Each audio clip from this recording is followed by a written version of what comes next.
Hey, what's up, everybody? So today is January 14th, 2025, and I am here with Dak Prescott. Yeah, I get that a lot. I'm here with Max Fierro, all the way from Scalp Micro USA. Thanks for making the drive, man. I really appreciate you coming down. No problem, man. It's my pleasure. You do a lot for this industry, man. So, got to support you as well. You're one of the first SMP artists, already well-established SMP artists who's actually been to the Delaware SMP location. So I appreciate it. Oh, shit. Yeah. A lot of them is people that I'm teaching, and I've had a few other people come by, like PMU artists and stuff like that from other parts of the country, but I appreciate it. So to my knowledge, Max, before we get started, Max has the most viral video in the SMP industry. Last time I checked, he had almost 25 million views and 1,500 comments. Did you know that was going to go viral? Hell no. No. I mean, I didn't even, when it was going viral, I'm like, man, it's getting a lot of action. I'm getting a lot of of course you get them, and people have no idea what they're even looking at. And they're like, dots, they're saying all this kind of stuff. And I'm just like, I'm not even going to pay any mind to it. But how that originally happened was that I didn't have any content for that week. Okay. So I was like, you know what? Let me just get a little video. Maybe some of the artists that are trying to learn, they can actually see it in progress and how deep the needle's going into the skin. So I was making like a little educational, 25-second video. And I just had like my phone set up on this thing and I just filled in a little hole. Next thing you know, it was like... Yeah, I mean, it's and we'll pop that on there. But it's like maybe a little bit bigger than a quarter. But you're like finishing a first session, but it's like a perfect. I mean, it is mesmerizing. Yeah. It's kind of satisfying, seeing it like fill in, but yeah. So and and you're getting obviously most of the views are from non-SMP artists, and it's because I think they're like, what the fuck is going on there? What is this? What is this guy doing? What's happening here? And then all of a sudden it's filled in. It's like, oh shit! It looks like he chose to shave his head. Yeah.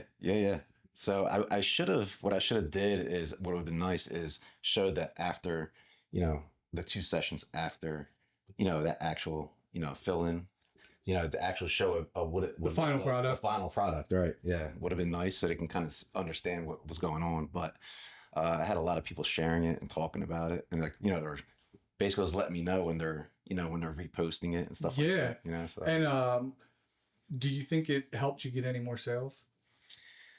I don't know. I got a lot of followers off. Yeah, that's great. Yeah, I think probably like 3,000 new followers off of that. Yeah.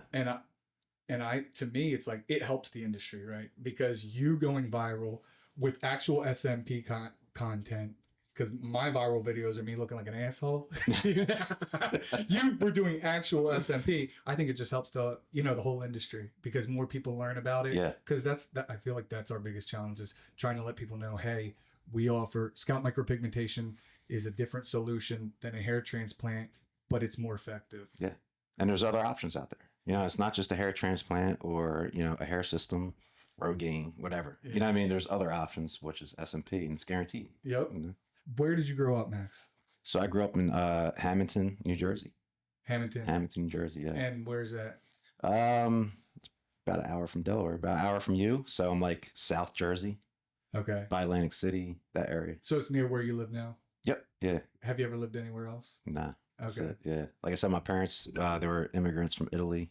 They came into Ellis Island, not knowing no English, moved to Philly, South Philly, and then they found their way to Hamilton.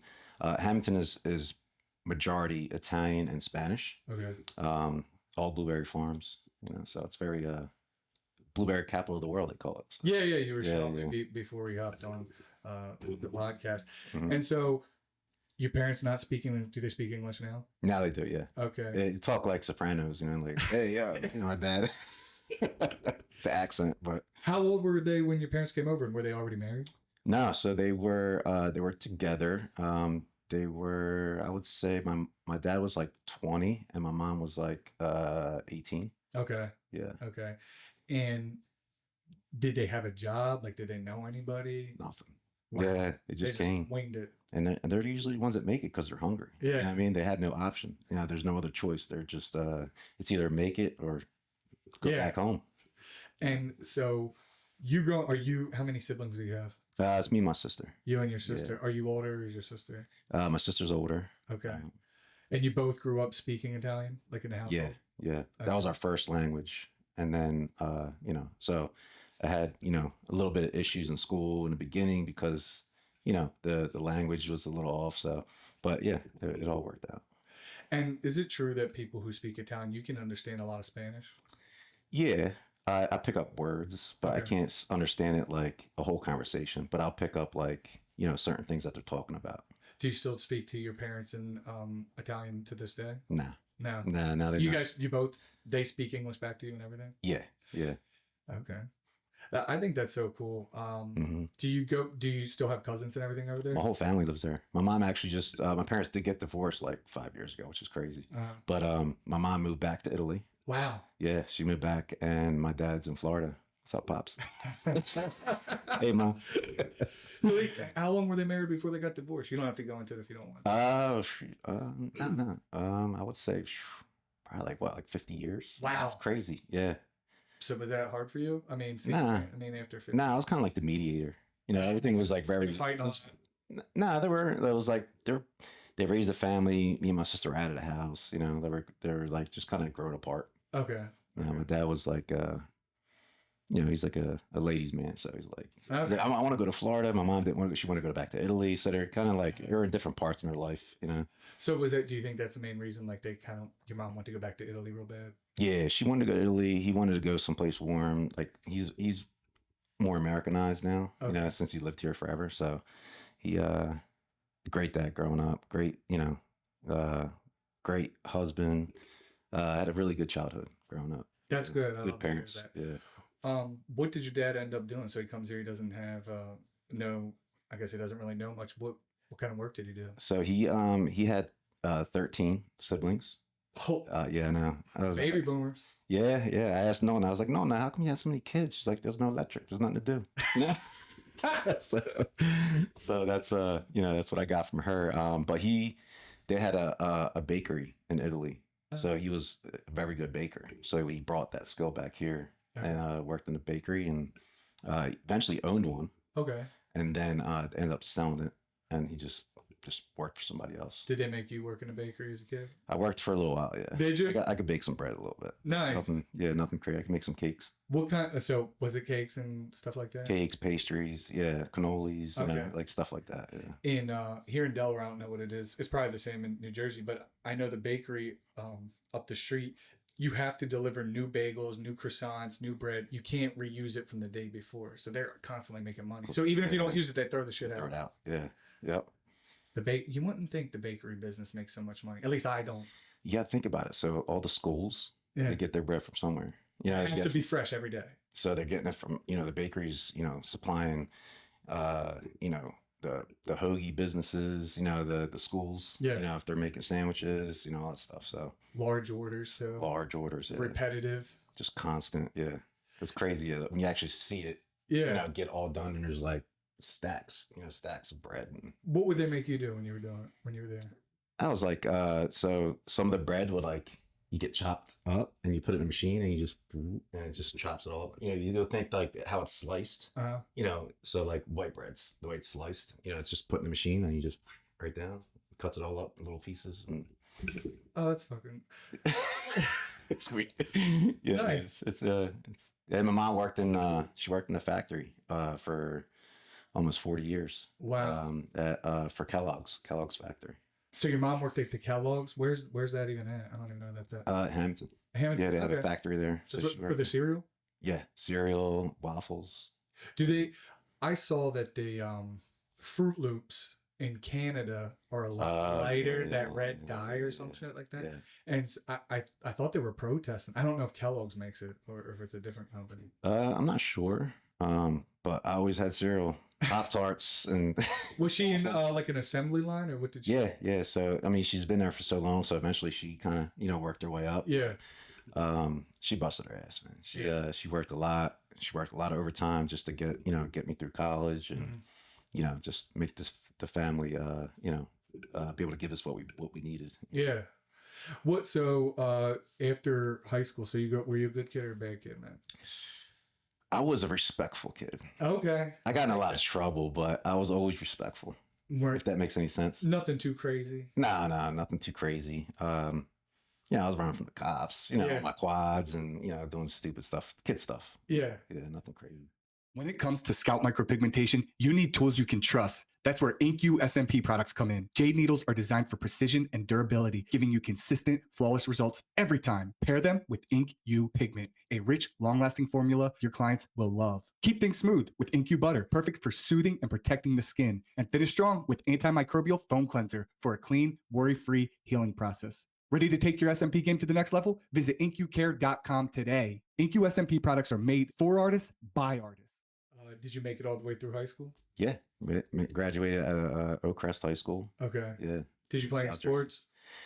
Yeah, I played soccer all my life. My dad played semi-pro. Wow. Yeah, so I grew up playing soccer, and once I got to freshman year, I was like one of the star players, because I knew that's all I knew. Yeah. So I was really good, but then I just didn't like it anymore. So I started boxing.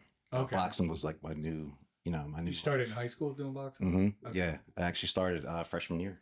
Wow. Yeah. Now, did you ever have any like amateur fights or anything? Had 2 amateur fights. I did a tough man contest in Florida on spring break. That? Spring break, I was just in Fort Lauderdale. Okay. Yeah, I did a tough man, but I did. What's time out? Huh? What's a tough man? Tough man contest is basically you go in a club and there's just random people they got a ring.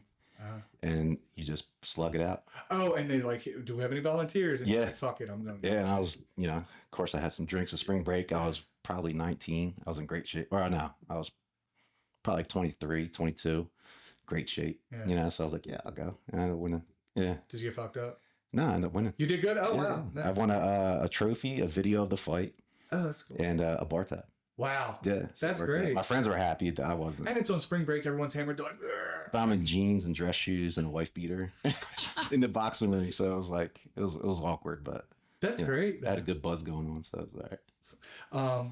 My concern, I know quite a few boxers, is even if you're the best boxer, you still get punched in the face, right? Absolutely. How'd you deal with that? You got a good chin? I got a pretty good chin. Getting punched in the face it's the body shots. Okay. Everyone thinks that, it looks bad. You get punched in the face, but the body shots are the ones that hurt. Yeah. Yeah. Probably feels good to hit a nice clean shot though. It does. It's very satisfying. I actually like getting hit. Yeah. It's weird. Yeah, it's weird. Like I like, obviously when I see it, it's the punch that you don't see is the one that hurts. Yeah. So knock the wind out of you. Yeah, knock the wind out of you, knock you out. Who's your favorite boxer? Mike Tyson. Okay. Mike Tyson, yeah. That's who and of course Rocky. Yeah. Starts to slow. What do you think about Jake Paul? I can't hate on him, man. He's doing his thing. He's making a lot of money. He's bringing a lot of attention to boxing again, which is great. Yeah. UFC's stealing a lot of it, right? UFC. Yeah, UFC has stolen. And boxing, there's so much politics in boxing. Dana White that's UFC. Yeah. He's putting the fights together. With boxing, you have Bob Arum. You have all these promoters, and they're protecting their fighters from a loss. Yeah. You know what I mean? So it hurts the sport because they don't want to put the best up against the best. Yeah. So I've heard that. I watched the Bernard Hopkins interview on Rogan, and he actually lives in Delaware, by the way. But he's from Philly. Yeah. He was fighting at like 40 years old, but he was talking about there's the politics, like you were saying. There's a lot of politics in it, and it's like it's a long process to try to get 2 guys to fight each other and to agree to everything that's in the agreements. Yep. Money, A team, B team. There's so much that goes into it. Right. The rounds, the gloves, what brand. There's so much stuff that goes into it. Yeah, I like Jake Paul. I agree with you. I think he's good. I mean, a lot of people do hate on him, I guess, because he was on the Disney Channel and he made some funny videos when he was a kid. Yeah. I mean, he goes hard. Listen, he's a trained boxer. He's not an A-class boxer, but he's got world-class trainers training him, and he's been doing it for 4 years now. Yeah. So he knows how to fight. Do you think if he fought a boxer his age, like that's actually been boxing, he would get knocked out? Yeah. He'd get knocked out. I think I'll give him a good fight. Yeah, nice. I'd love to see that. Hey, Jake Paul. Hey, Jake Paul, come to see me, bro. We'll do it for free. Yeah, there you go. Now, are you married? Do you have kids? I am happily married. My wife is beautiful. She's a great woman. You know, I love it. I have a boy and a girl. How old? 11 and 13. My daughter is 13. My son is 11. She's does gymnastics, and my son is doing MMA and boxing. Yeah, so I was going to ask you about the boxing. How does your wife feel about the son doing that? She doesn't mind the training aspect, but as competing aspect, the boxing she don't really like. But the MMA, he's actually 20-2 in the Naga tournaments. So What? yeah, he's a beast, man. Wow. He's good. He can fight. So is he doing jujitsu too and all that? Yep. Like for MMA, he have to. Does he go to one of them gyms where they do it all, or does he do like BJJ and then he does the MMA in like a different gym? So he goes to this place called Snake Pit. Snake Pit. Snake Pit. Yep. So it's a very, very good school. And you see that when you go to the competitions, and our school just dominates. You know what I mean? Yeah. Yeah. And how much does he weigh? It's probably about 70 pounds. Okay. And I imagine he's staying within plus or minus 10 pounds of that. Yeah. What grade is that? Fifth grade? He is, yeah. Fifth grade. Okay. Yeah. I bet the other kids in fifth grade aren't fucking with him. So he's got I always said, you know, if I don't have a boy first, then my son is going to be younger, but he's going to have a left hook like a grown man. Yeah, that's great. So he could protect his sister, you know? Yeah. So. But it's still, like I wrestled and all this stuff, and I did a bunch of crazy stuff, but still, I mean, putting your son in there, I want to do it for my son. Like I definitely want to get him in jiu-jitsu. I get worried about the striking. I get worried about, has he been hit pretty hard yet? Not really. I mean, they wear protective gear. They got headgear. Okay. You know, they got headgear to, they use bigger gloves, you know, like pillows. And they use the shin guards. Yep, the shin for the guard. kickboxing part. Yeah, the Muay Thai. But it's not as bad as you think. Okay. Yeah. I mean, I've been hitting the head a lot. So, yeah. I mean, like, I lose my keys quite often and stuff. Yeah, I mean, repetitively getting hit in the head will cause damage. It'll take your body will take a toll. Your body will take a toll. Mm-hmm. Does your son? I mean, does he hate it? Is he like, Dad, I don't want to fucking do this anymore? Or is he like, yeah, let's go to practice? Because practice is hard. He loves it. Does he? Yeah, he loves it. And he actually, so I started boxing again because he wanted it. So I kept the boxing for the last stage. You know what I mean? So now he's doing the jiu-jitsu.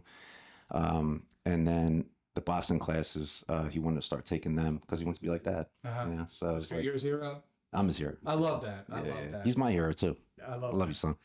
And do you plan on getting him in wrestling when he gets to high school? So I talked to him about that and the coach says actually wrestling will actually hurt him. For like the BJJ stuff? Yeah. Wow. Yeah. Because there's certain things that you do in wrestling that you wouldn't do in BJJ. Yeah, you don't want to get on your back and you get in the guard, you know. Right. BJJ. Just shooting in, like when you shoot in, you got to shoot in with your head like to the stomach and not on the outside because they could spin around and get you in the choke. Yeah. You know, like stupid stuff like that where he can cause like bad habits. Yeah, I can definitely see that. And if he's doing it for years, I mean, he'll have at least like 4 or 5 years of training before he gets there, and he's going to have all of these. It'd be hard for him to break that. Yeah, in the wrestling.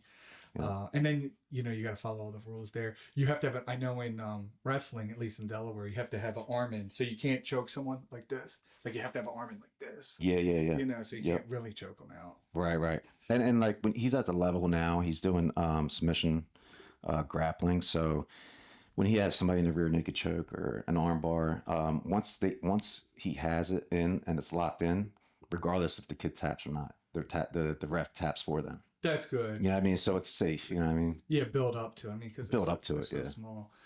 I love that your wife is cool with it. Oh yeah. She supports it. She loves going to the competitions. Have you heard any feedback from the other kids in his class? Like, do they know that he does this? Yeah. The word's traveled now. Yeah. A couple of his friends from school came to the classes. And seen him. He tuned them up. Working with them, and the word just traveled just like that. That's great. Yeah. That's great. But I guarantee they're not going to be messing with him. Nah. And he's not that, he's trained. So he's not like cocky. He's not, he's like us, very down to earth. Relaxed, chill. But he's prepared for you would never know if shit goes down. Yeah. Good for him. And that was my goal. I want to raise a man. You know, I want to be able, like, this is something he could take for his whole life. You know what I mean? Yeah. Like it could save his life one day, you know, when he's 40 years old, you know, it could protect him. Yeah. You never forget that stuff. You do, when you're training like that, I mean, you do so much repetition. It's just ingrained in you. Like I can still hit, like I was doing it, I could still hit a Granby, which is like this wrestling move where you kind of roll on your back. It's like a cartwheel. And I'm 37 and I'm like, man, can I still fucking do this? Yeah. And I tried it on these gymnastic mats at the gym. I still do it. I don't think it'll ever leave you. You're right. It'll give him confidence for the rest of his life, that he knows if shift goes down, I can at least protect myself, protect who I'm with, that sort of thing. Yep. Good for you for getting him in there. Yeah. One thing we don't have to keep this part in, but it sounds expensive, right? It's not bad. No, it's like 120 a month or something like that. That's not terrible. I thought you were gonna say 300. But then you got your competitions, you know, that cost. You got your hotel rooms, you know, stuff like that. But I don't mind. How often is a competition? Like once every 3 months. Once every 3 months. Oh, that's not bad. Nah, that's not bad. Gymnastics is actually more expensive. Yeah, my nieces do that, and that's fucking. They went down to Florida. Yeah. You know, they do all that stuff, and it's wild. I mean, I like watching the gymnastic stuff, the bar routine. You know, that's wild when they're spinning on the fucking bar, and then the balance beam. I don't even know if I can. The balance beam what scares me the most. Yeah, because she's doing backflips on it. Is she? Oh, she's good like that. So it's like, you know, if your one hand, you know, misses the back handspring, you know, you're going on your neck. Yeah. You know, gymnastics actually makes me more nervous than the MMA. Yeah.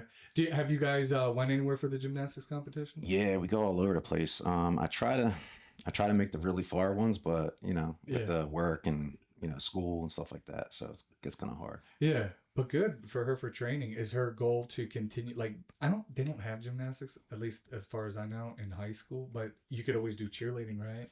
Does she plan on doing that, or is she just going to do it on the? That's like her passion. Okay. Yeah, that's her favorite thing to do is gymnastics. Like if she don't have it, like they cancel practice because of snow, like, you know, a couple weeks ago, like she's like bummed out. Doing backflips in the kitchen. Yeah, she's doing handstands. That look. So yeah, it's cool. What grade is that? What grade is your daughter in? She's in 8th grade. Okay, so she's in 8th grade. I have a daughter. I know eventually they'll get to the point. What did you put any rules on bullies or anything like that? So yeah, bullies. You know, we don't tolerate bullies. No, boys. I'm sorry, boys. Oh, boys. Yeah. So she recently. It's crazy. A couple months ago, she's like, "Dad, can I have a boyfriend?" She just randomly brought that. She asked me. We're like, so I was like, all right. So I don't want to tell her no because I want her to sneak. You know what I mean? So I want her to go behind my back. So I'm like, yes, but you have to bring him over. I got to meet the kid. Reasonable request. And yeah, so he came over and I'm sitting on the dining room table, wife beater, bald head, tats out, sitting there staring at him. You just won't look at me. So it got to the point where I was like, I don't want to say his name, but I was like, come over here. I was like, you know, I'm the man of the house. You need to say hello to me first when you come in. And at that point, he was just terrified. He's terrified of me. So that didn't last long. Okay. So they're over. They're done. I think that's a reasonable request. And then, you know, he went to school and talked about me. So that's good. Well, hopefully none of the bad ones even try to attempt it. Yeah. If not, you got to worry about my son. Yeah, I agree. That's good. That's great. Yeah. And he's younger. And he's younger. Yeah. It might beat an older kid's ass. Right. Yeah, he has to. I like the videos of you. It looked like you and maybe 10 ATVs were riding around in the woods. What was that? Oh, so yeah, we do a lot of ATV. Like I live in the country pretty much, you know, so it's all farmland. There's a lot of riding out there. So I grew up on quads, dirt bikes, street bikes. I always liked the outdoors. You know, so yeah, all my friends, we all got quads and side-by-sides, and we just go riding, like maybe like a couple times a month. It looked really fun. Do you have it? How do you get the ATV, the four-wheelers? How do you get them to the location, or is it kind of near your house? Yeah, just right. You just take the trails. Okay. It just takes you everywhere. You take up Boynton State Forest, goes all the way up. You know, we can go all the way to like Millville, south, Cape May. Do you get down there? Bring gas with you? Yeah, sometimes. Okay. Yeah. Because I've talked to quite a few cops. You know, in the cities, kids like to ride dirt bikes, right? They're fun. They're a lot of fun, but you can't really do so in the city, but they do it anyway. Right. And then they're in Delaware and in Philly, they're not allowed to chase them because it'll cause collateral damage. You know, if they start chasing them, then they start acting wild, weaving in and out, hurt somebody. Have you had any issues with that? Nah. Did they pop Since up, guys? I've been an adult. Yeah. Yeah, no issues. Like I said, we're very respectful. If we are on the street, we're going slow. We're going on the side of the street. Can we ride them there? No, but the cops also ride too. So Yeah. they're just, you know, around my way. Yeah. So they're not going to bother you as long as you're not going back and forth, you know, ripping, you know, causing, you know, some kind of disturbance or something. Yeah, and just acting like an asshole. Yeah, basically. I get it. And that's how it should be. But yeah, I'm always curious because I've been in my truck and I've seen, you know, I don't know, it must have been like 25 of them all at the same time, and they're acting crazy, and I'm like, how's this going to play out? Yeah. How is this going to play out? And they're on like not a highway, but like in between a highway and like a back road. I'm like, what the fuck? Somebody's gonna get hurt. Yeah. It's gonna cause an accident, you know, so. And then you got the kid who's got to show off for the girl, you know, and they're being an asshole. Yeah. So you always got that kid. So you're from Scalp Micro USA, but before you worked for Scalp Micro USA, what did you do? So I was a barber, also a correction officer. Yeah. Yeah. So Not too many people know you were correctional. nah, like, I don't talk about it. I don't really like that. You know, I didn't like my job. It's, you know, it's a very negative job. Yeah. There's nothing good to say about it. The people I worked with were great. You know, if you're watching, hello. And barbering was my scapegoat. Okay. From that. So I was a correction officer for 20 years. So I retired, and at the same time, I had my own barbershop. And I cut hair for like 25 years. Self-taught or how Self-taught out of the basement. Okay. Yeah. Just doing like your friend's heads? Yeah, I started my friend's head, started doing shape-ups. Yeah. I started when I used to get my hair cut a long time ago. Your old hair having Oh, yeah. You know, my barber wasn't the best on time, so he would basically I'd have to wait for a very long time to get my hair cut. It was only walk-ins, you know, so I would watch him the whole time. I'm like, man, he's making a lot of money. You know, over and over and over, he just, you know, his pocket's getting fatter, and I'm just like, can I borrow your shape-up clippers? I just want to, you know, mess around. So he let me his clippers, and that's all she wrote. How old were you when you were doing this? 17, 16. Okay. Yeah, 17.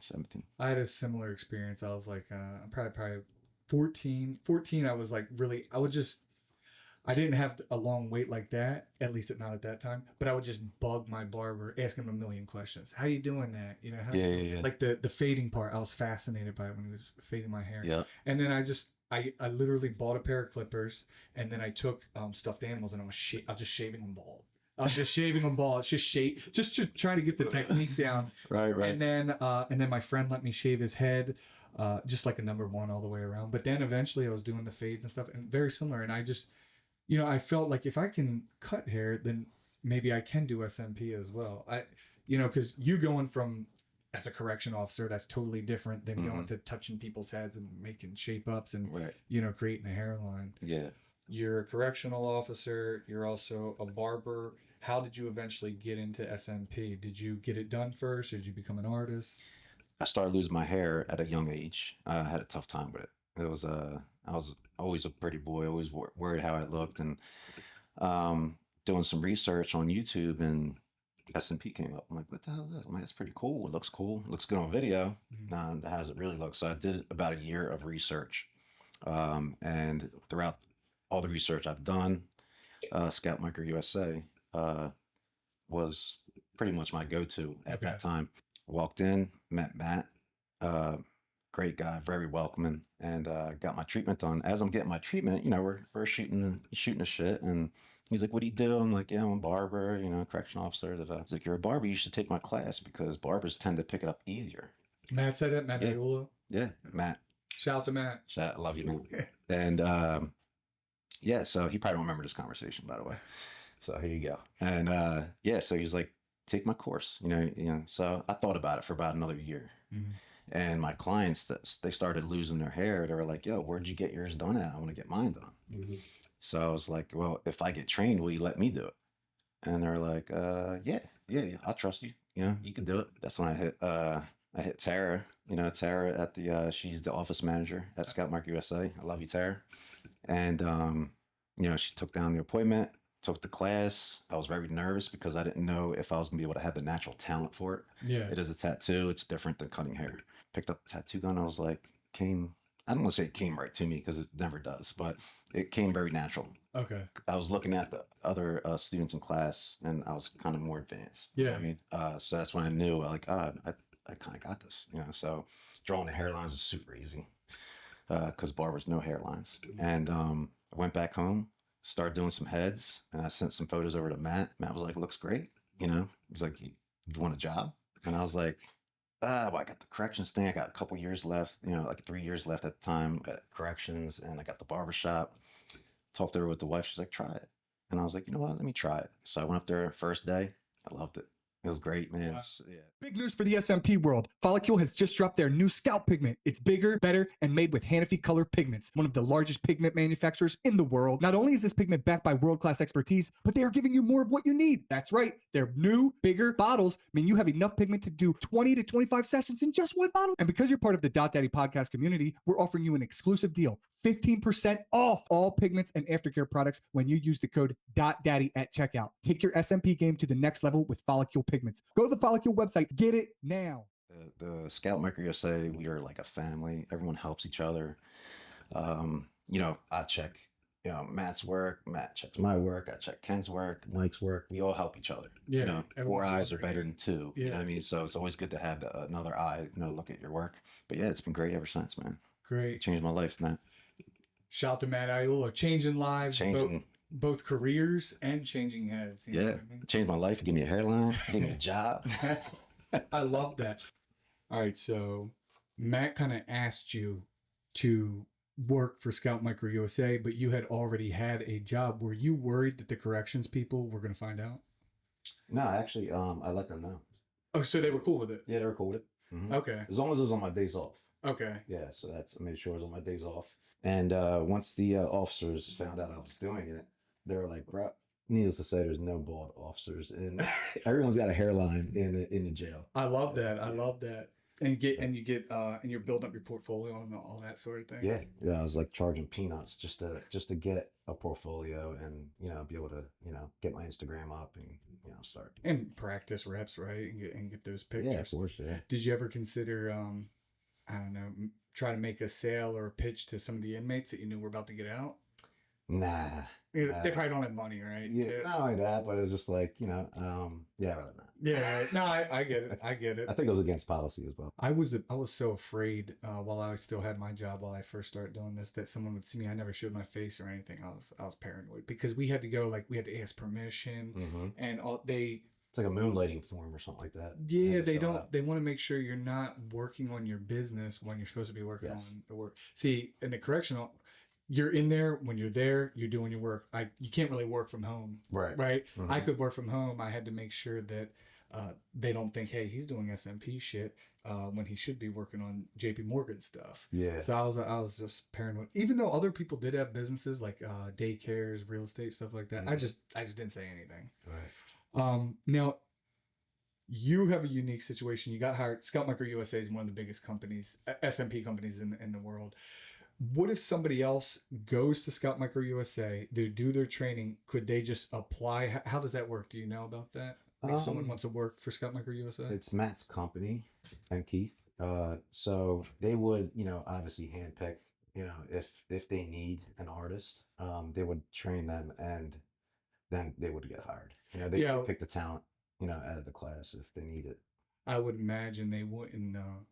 They wouldn't just take an artist that got trained somewhere else. Yeah, that's what I was thinking. Like you want trained in house, unless they had I don't know, years and years of experience or something like that, something crazy. Yeah, because that makes sense to me. That makes sense to me. Yeah, of course. You want the student to have your technique. Yeah. Before you hire. Now with that working, because you live down in New Jersey, you can go into as much detail as you want. How do you kind of do that? How do you lay that out? You live, I don't know, 2 hours, hour and a half from the city. You got to go into Times Square, and you're living on a farm. Not a farm, but kind of like a farm. Surrounded by. And then you're going into Times Square. Yeah, it's definitely. How do you do it? It's a culture shock. Every time, right? Every time, bro. It feels great getting home. Yeah. Going there and working at Scalp Micro USA it's been a blessing. It really has. It changed my life, changed my family's life. And, I worked hard as well to get there. You know what I mean? When I was there, I busted my butt, to try to do the best work I can, and just do great for the company. Reviews, posting. But the commute sucks. I do take the train, so it's not as bad. I was driving in during like around the COVID times, and it was a little easier. But once everything started picking up, it was like $100 a day, just to drive. So the train is the best route, Yeah. But when all said and done, I do 2 to 3 days a week. Okay. In New York, so but I do about 3 sessions, about 3 clients a day. So I do. It's a lot. It's a lot. But I it's like working like 12-hour shifts versus Okay. 8s. So I do as much as an artist would do all week within the amount of days. And how's that for your hand and your back and your mental state? It's not bad. After cutting hair for 25 years, standing up, I'm actually sitting down now. Yeah, that's true. And I mean, you don't have to deal with crazy criminals trying to do crazy shit. And that too, yeah. I don't know where we were getting shanked. Yeah. I don't know how you did all that time at the prison. I really don't. I mean, I have a lot of respect for you because that's a fucking hard job, people. Yeah. I mean, you're basically worried about getting stabbed or something crazy or getting hit with a broom every day. Yeah. I don't know what it is, but all the inmates just love me. So it made my job a lot easier. I treated them all fair. Just don't look at their charges. I don't know what they're in there for. Just treat them all the same.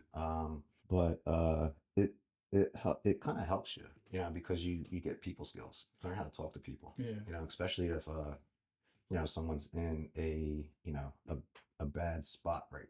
At this moment, I can kind of talk them down. I know how to use like verbal judo. So that helps, it helps. And even with the barbering, just start talking to the clients, and I just don't mention corrections because they always want to hear stories. Yeah. I mean, and there's nothing positive. There's nothing good that really comes out of it. Saved a couple lives, but they didn't thank me when I saved them. They were mad that I did. And we were talking offline, and you told me some of the crazy stuff, and I don't know. I mean, that would take a toll on most people. Most people, I don't know if they could handle that, because even though you're not in the cage, you still have to go there and deal with it and be around that environment day in, day out. Yeah, I can't leave. Yeah. Every door's locked. There could be a riot. I got a call for them to open a door. You know what I mean? So I didn't know it was like. Yeah. So we're pretty much locked up with them. So there is a type of person that can deal with that environment. Not everybody can. A lot of them become alcoholics. Yeah. The good thing is that like law enforcement in New Jersey can now smoke weed and marijuana. I love that. It's great. I've seen a lot of corrections that had issues with drinking. Instead of going home and having a drink, they ate a gummy with the bed. I feel like that's so much better. They should do that. I hope it's federally legal, and because person who drinks, obviously we all have seen there's bar fights, right? When people drink, they get rowdy, but when people smoke weed, they kind of just chill out. Yeah, hungry. Yeah, hungry, and they might eat all your food, but they're not going to try and start a fight with you, most likely. Right. And also, I mean, you said offline we were talking, you ran into inmates, years later after they got out, they recognized you and didn't have any issues. So you must have treated them with respect, and then you must have did a good job. Yeah, I tried to. I did it for you're jailing, so I asked them, hey, how did court go today? Do I care? No, but it's I'm jailing with them, so they'll ask me how my weekend went. Do they care? No, they probably just want a cup of coffee. Yeah, you know what I mean. So it's like you kind of just build that. You just got to know how to jail. Yeah, when you're in there. And they probably also kind of want to hear about the outside life. Would they ask you about shit on the outside? Yeah, what's going on out there? It's always summertime. What the girls wearing out there? So it's like, and I never told them, I'm married, kids. I was always the bachelor. Yeah, I was out at, Atlantic City all weekend, clubbing. I would have did the same thing. Yeah, of course. The least they know about you, right? It's the better. Yeah. Yeah, I never wore my ring at work. Never talked about anything personal. I think that's a smart move because some of them are fucking crazy. They're crazy, and they can use it against you. Yeah. Yeah. So. Or if they have a contact on the outside or some shit, you pissed them off that day or that week. And they do have contacts out there. can I ask you this? We'll either keep this in or we won't. Mm-hmm. So you were in the prison during COVID. How terrible was that?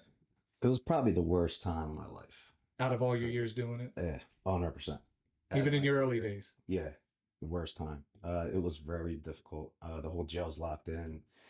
They're locked in for no reason. They can't make phone calls. It was very hard for them to get a shower. You know what I mean? Because, social distancing and all that stuff. But they're all coming out using the same phone. It was stupid. I get it. Did they make you wear a mask when you were? Yeah, I got written up a couple times for, not wearing a mask, even though you're in the... Yeah, it was weird. We're all locked up together. We're all breathing the same air.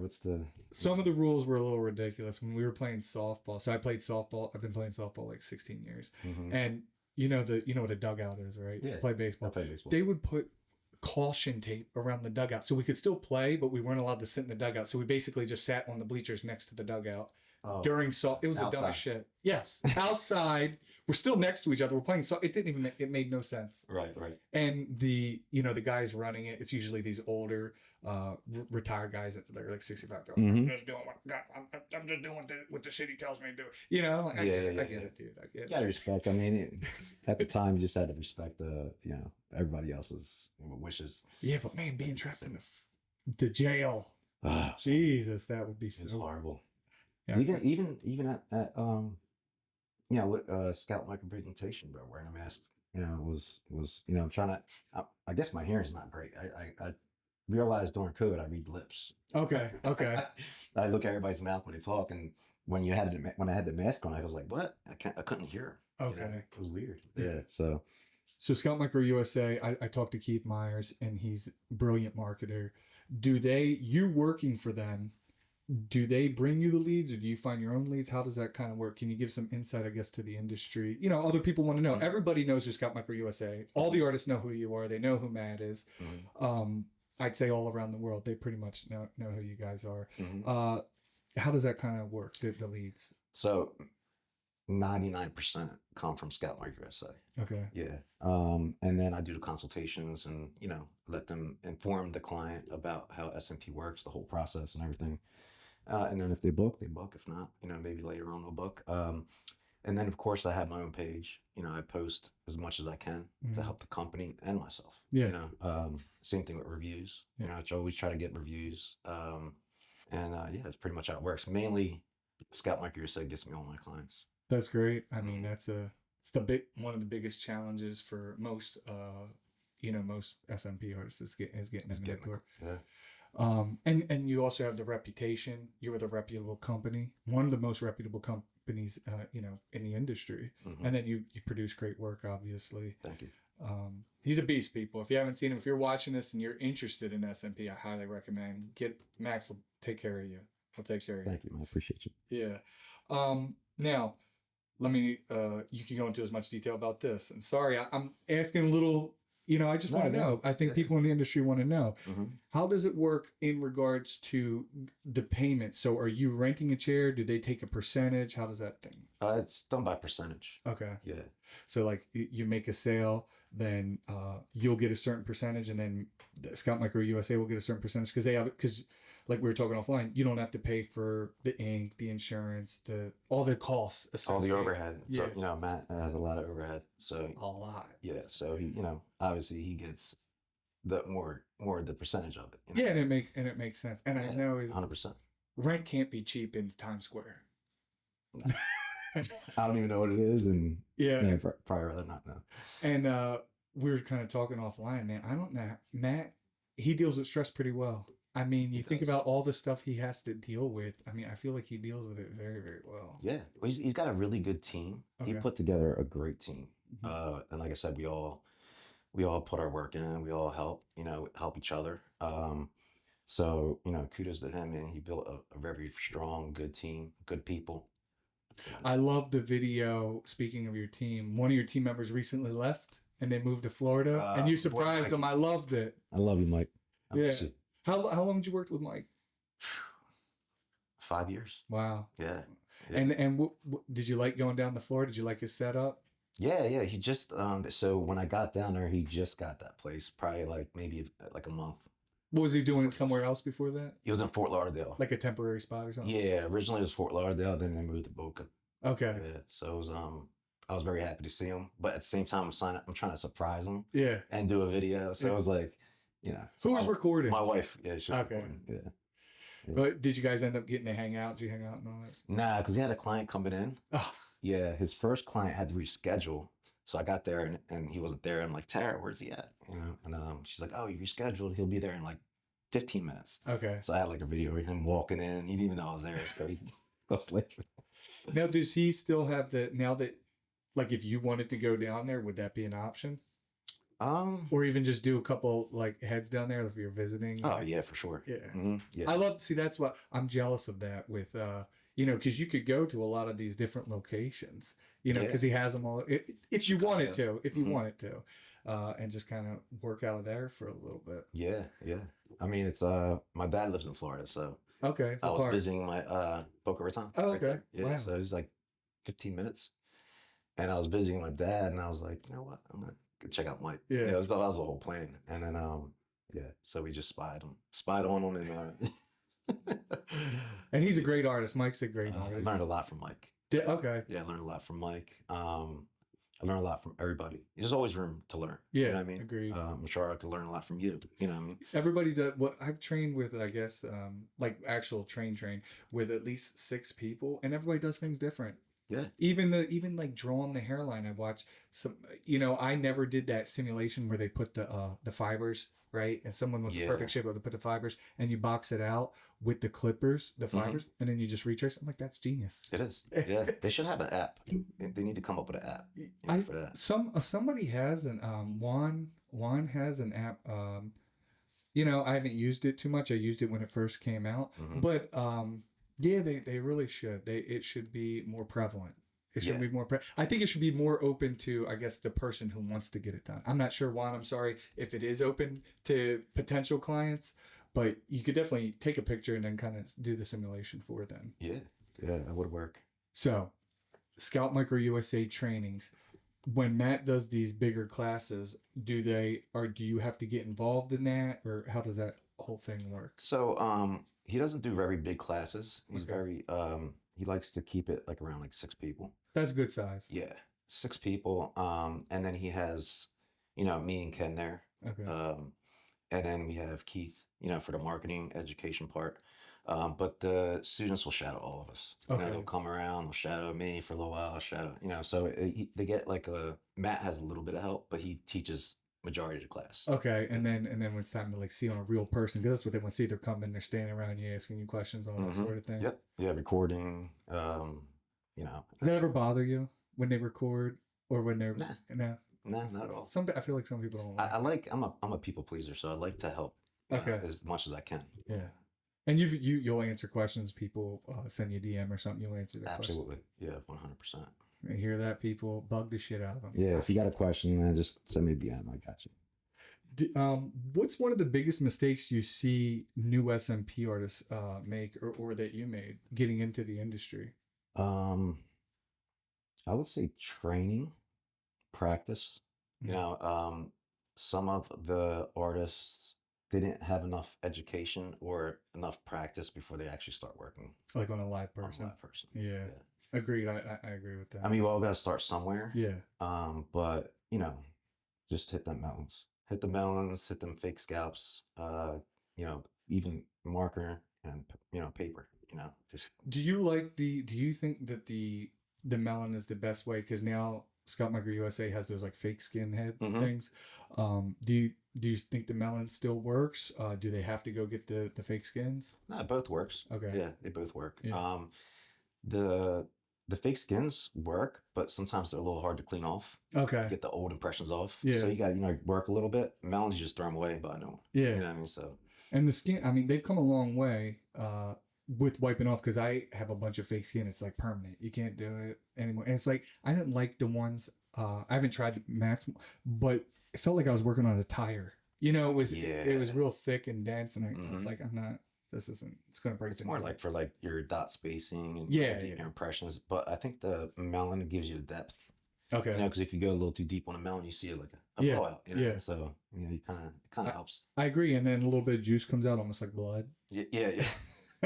People are using bananas, Yeah. apples. You know, they're using all kinds of stuff. What was the hardest part for you as an SMP artist personally? Skin. Skin? Yeah. So everyone has different skin. Yeah. You know, so some clients have thicker skin, some clients have very thin skin, dry skin. You know, everyone's skin is different.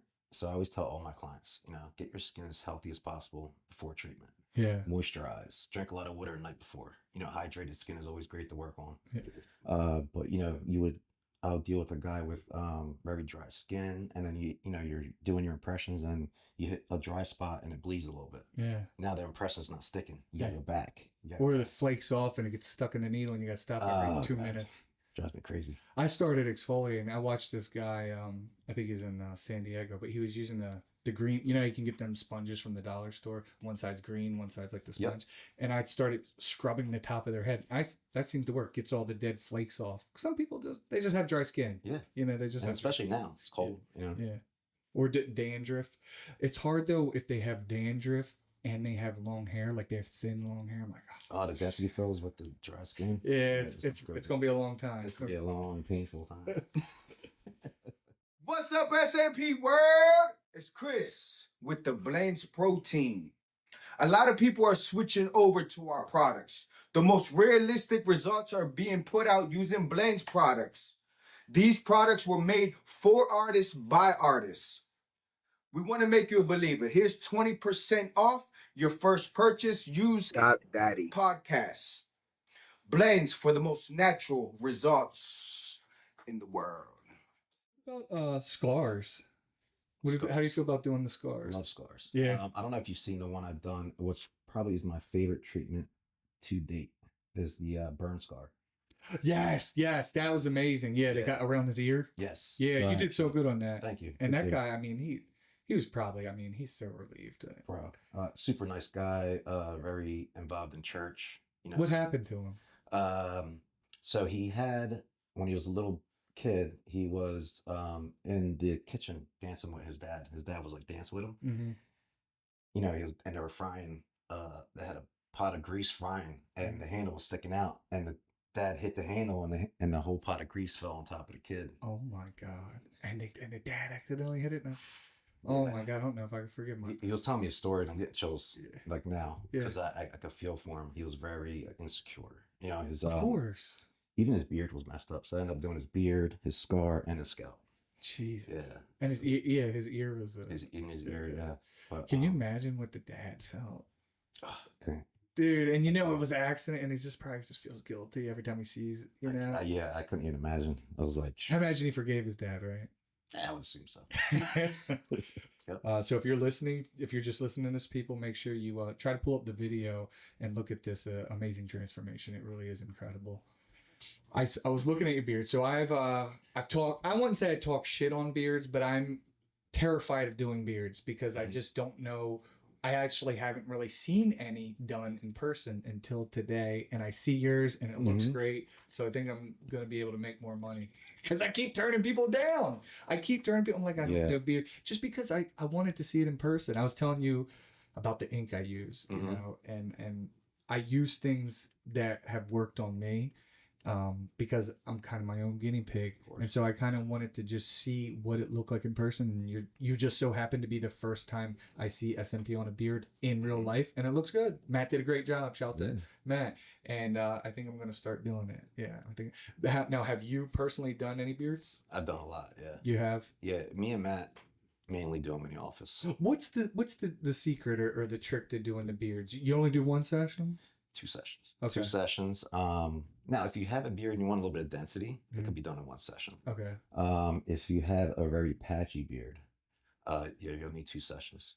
That's the ones I turn down. Someone who's got like a straggly chin strap, and I'm like, dude. Well, if they have no beard at all, I won't do it. Yeah. Yeah, I won't do it because I mean it's gonna look like a 5 o'clock shadow forever. Yeah. You know what I mean? Yeah. See, I agree. And that was my concern. You know, so they have to, you know, I don't want to put them in a bad position either, you know. But I have some on my page where very, very like sporadic beard where you know, it just looks like a 5 o'clock shadow. I mean, it looks great. Yeah. You know, and you'd be surprised how many people come in with a full head of hair and so insecure about the beard. I have a few friends like that. Devastated. It's weird. It's almost like there's people who have a full head of hair and a full beard, but the pattern I've noticed, if you're bald, you pretty much can grow a nice beard. But a lot of guys with a full head of hair, they have a very sparse beard. Yes. You know, have you ever noticed that? And no body hair. Yeah. Isn't that weird? I've noticed that. I'm like, why is it like, it's like you give, but then you have the people who fucking like Chris Hemsworth. You got a full beard, full head of hair. Yeah. You know, he's really good looking. You get those guys too. Right. Yeah. But they're far and few in They're like between. the 1%. For reference, so obviously you're rocking with Follicule. Shout out to Follicule, their sponsor of the podcast. What ratio would you use on someone my skin tone? For you, I would use like a 16. Okay. Yeah. Go off skin tone, hair color, you know, and obviously we have to match the hair. We have to be in that realm. You know, we can't be maybe a tad darker. If you go lighter, then you're still going to see that horseshoe. You know? So definitely you got to match, or maybe like a half a shade darker. And you're saying for the people who don't know, he's saying a half a shade darker because, you know, as it heals, it's slightly going to lighten up. Yes. Yeah. So majority of all our posts online, especially on my page, is 2 sessions. Immediately after 2 sessions. We got a lot of guys flying in I had a guy from Saudi Arabia. That's cool. Yeah, so it was cool. He came in, had to get this done in 2 sessions. You know, I didn't want him flying all the way back out. One like in the beginning of the week and one at the end. Yeah, exactly, for his vacation. But yeah, so we try to get these done in 2 sessions always. Obviously, sometimes it can't be. You know, it depends on, you got dry skin, you know, they have a really good immune system. Yeah. You know, sometimes it pushes it out, you know, it makes it, you know, lighter. They come back a little lighter than we wanted. Yeah. But yeah, so when I'm working on the redhead or a really fair blonde person with a lot of freckles, real fair skin, I know it's going to be 3 or 4 sessions. Like I'm so paranoid, very soft, that I'm going to oversaturate or something. I'm like, I'm just going to go really slow. I'll do really light, and then I see how it heals, and I come back. Well, that's the way to do it, though. Yeah, you want a good treatment. It's a pain in the ass. It is. But might have to charge a little extra, redheads. I'm sorry, but it's more work. It's more work. It is. It's tougher. I hate when I have to do somebody who has a hair transplant, right? So let's say they get a hair transplant and they have all the little FUE circles, right? And then it's like, do I have to fill in their whole head? Because maybe it takes up most. It's like, do I need to do all the way to the sides, or can I just do this and the top? It's a lot of work. It is. It takes me like 4 hours for a scalp and scar. Yeah. Depending on the size. What about the whole top of like someone like my head? Just the whole top. How long is that typically? About 3 hours. About 3 hours? Yeah. Do you take breaks? No. You don't take any breaks? Not even like... I'm doing three clients a day, so... But what if the person's like, I can't take it anymore? Yeah, I'm just staying. Yeah. Well, we obviously take breaks. I even got some stress balls. But majority of our clients, I would say 99%, don't really have an issue. I mean, a little bit of discomfort, you know, on the hairline. I even tell them, you know, like you might feel this a little bit, you know, on the profile, the hairline. Definitely the most sensitive. Yeah. Even a blend. You know, scars, sometimes they have no feeling. Yeah, which is great. And I hate when I'm working on a scar. I don't know if this happens to you, but the scar tissue is so dense, it doesn't absorb the ink. Right, the first session, it's like it barely showing up. Yeah. Like I kind of warned them beforehand. I was like, I'm not gonna know if your scar is gonna take the ink until I actually do it. Yeah. You know, and sometimes I'll start with a smaller needle, and if I go a little bit bigger to like the 0.25, and then it does take a little bit. Sometimes when it's keloided, when it's kind of like raised, they're the ones that, you know, you can't fully conceal. Yeah. No matter what you do. Yeah, it looks lumpy. Yeah, you got a little lump there. But when they're completely flat, it's like you can't. Only they know. Yeah. And I tell them too, like your eyes are going right to it. Yeah. So if you could barely see it, no one's ever gonna know. Yeah, because you know it's there. Exactly. You know what it looked like beforehand and all that sort of thing. When you were doing your research and you came to SMP before, how long did you consider getting the transplant? So I looked into hair transplant when I first started losing my hair, and I just wasn't sold on it. Yeah. And I'm so glad, thank God I didn't do it, because it would have been an FUT.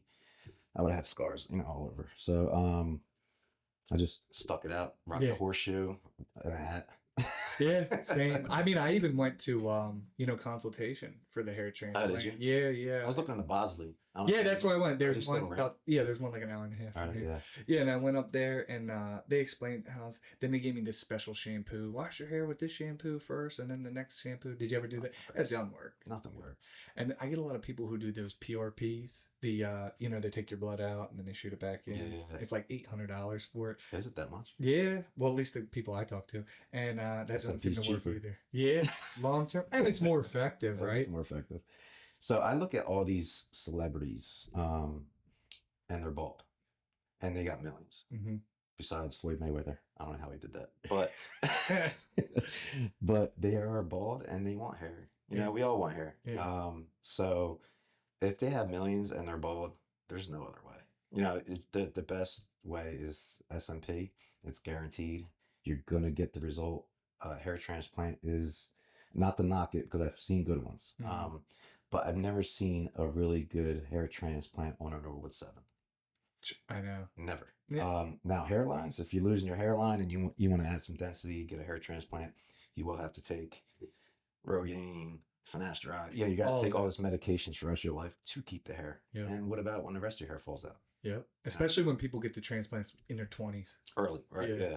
Mm-hmm. And then they're just going to keep losing hair, and then they have to get another one and another one. I mean, I've done a lot of scars where people have 5 scars just because that kind of happened. You ever seen the ones with the looks like doll hair coming out? Oh yeah. Because like in the 80s and the early 90s, they just crammed like 3 of them in there. Yep. Out coming out of one pool. Plugs. They're like it looks plugs. wild. Yeah. It looks wild. And it actually leaves huge scars actually where they right next to it. Yeah, it's hard to do it. I'm like going around. You got to blend that out. It's tough. It's a pain in the ass. I charge more money because it's more work. It is. Yeah. It really is. What needles you use? Bishop. I use everything Bishop. Okay. Besides their ink. Bishop, the Bishop Power Wand. Okay. Is amazing. Shout out to Bishop. And their needles are amazing with the machine. They are. I do. I like the Bishop needles. Shout out to Dave. Good. They are very sharp. I use about 1 to 2 needles per client.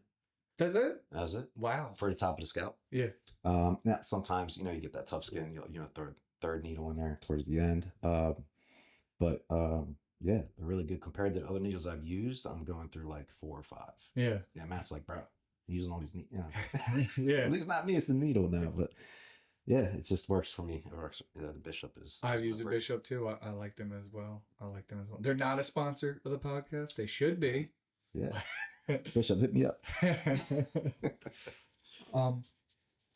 Where do you think 2025 is going to go in regards to SMP? Do you think we're going to keep growing? Do you think there's going to be more money in the economy with the changes to the government? I'll say we won't get into that, but do you think it's going to be good for the industry? I think SMP is just going to keep growing. Me too. It's going to keep growing until they find out a way to just take a magic pill and all your hair's back. You know what I mean? I used to want that. Before this was my job. Mm-hmm. I don't know if I want that anymore. Nah.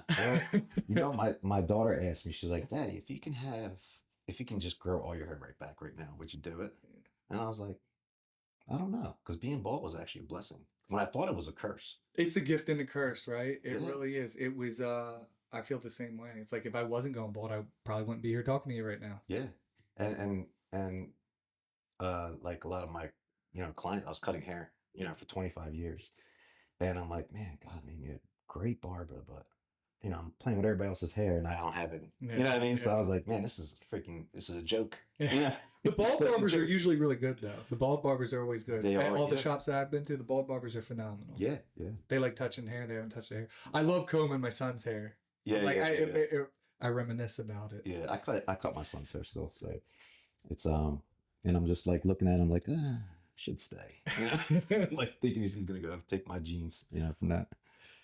Yeah, I'm hoping my son also gets my wife's family. My wife's got a great hairline. I mean, her dad. I cut her dad's hair, so I still cut my brother-in-law's hair, and they both have full heads of hair. Her dad and my brother-in-law. I'm hoping he gets that side, but we'll see. Yeah. We'll see. Hopefully, right? Yeah. If not, he'll just be an SAP artist. Exactly. I think a lot of artists that are established like us will start teaching their kids SMP just as like an added skill. It's just something you can do. Mm-hmm. Like it's a side hustle, Absolutely. I think it is going to keep growing, and I hope it keeps growing, and I do think 2025 we're going to have more sales because the economy will have more money going through it, so people are more likely to spend, right? Because right now we do have a luxury item, and when the economy's not doing good, people gotta be careful. They gotta budget themselves. Yes. Yep. So hopefully things get better. Yeah, I think they will. We got some new leadership. Yeah, and I think it's gonna help. I really do. And does Scalp Micro USA offer financing? We do through Cherry. You do Cherry? Anything Yeah. else? Do they use any care credit or any of that stuff? Not to my knowledge. Okay. Yeah. Have you had good luck with the Cherry? Yeah. Actually, this Thursday I had 2 Cherry clients. Okay. Yeah. So. Yeah, I've used it a few times. In the beginning, I was complaining about the user experience for me. I was like, man, what the? Yeah, I was getting very frustrated. But now I got it all figured out. I actually shout out to Donna Faithy in Canada. Her video was better than the other information I was getting. I watched her video on it, an SMP artist, and she kind of showed how to fill up. She was like, it's so easy. I was getting very frustrated. I use PayPal credit. You know what PayPal credit is? Yeah. So it's similar. It's like a loan, but you can get 6 months interest-free financing. Oh, wow. Yeah. Yeah. And I know they offer that with Cherry. But yeah, PayPal does it as well. If not, the insurance is probably crazy. Yeah. It's probably nuts. Apparently they're gonna try this new leadership. They're gonna try and bring the credit card cap that.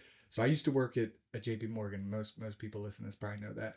And all our credit cards were capped at 29.99%, which is insane. That means for every $100 you spend, you're paying $30 in interest. Okay. It's nuts. They're trying to, there's been talks, even Bernie Sanders is on board for this.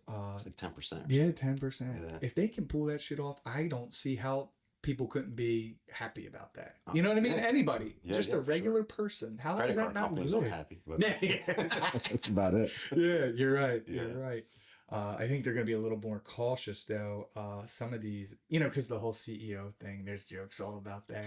Yeah. They're all cautious about making big changes. I heard they even took some of the, they took the leadership off of the websites. So it's almost like a mystery. Who is in charge of this company now? Yeah. And that's probably smart. That's probably smart for sure on their end. Max, how can people find you? What's your contact information? Do you have a TikTok? All that sort of stuff. Yeah. TikTok. It's maximum _SMP. And same thing with Instagram. Okay. Same. And got all my videos. I try to put a few personal things on there. I'm a pretty private person. Yeah. I don't really post much besides SMP. Yeah. But you know who I am now. Yeah. So. Nothing wrong with being personal and not putting your information out there. Because being a correctional officer, I can see exactly why. Yeah, you're very cautious. A little paranoid. Yeah. They're very reasonable and understandable. Right. If somebody wanted to set up a consultation with you, how would they go about that? They could message you. Can they also go on Scalp Micro USA? Yeah, absolutely. You can either contact the office at Scalp Micro USA and set up a consultation, or you can just throw me a DM. Okay, sounds good. Mm-hmm.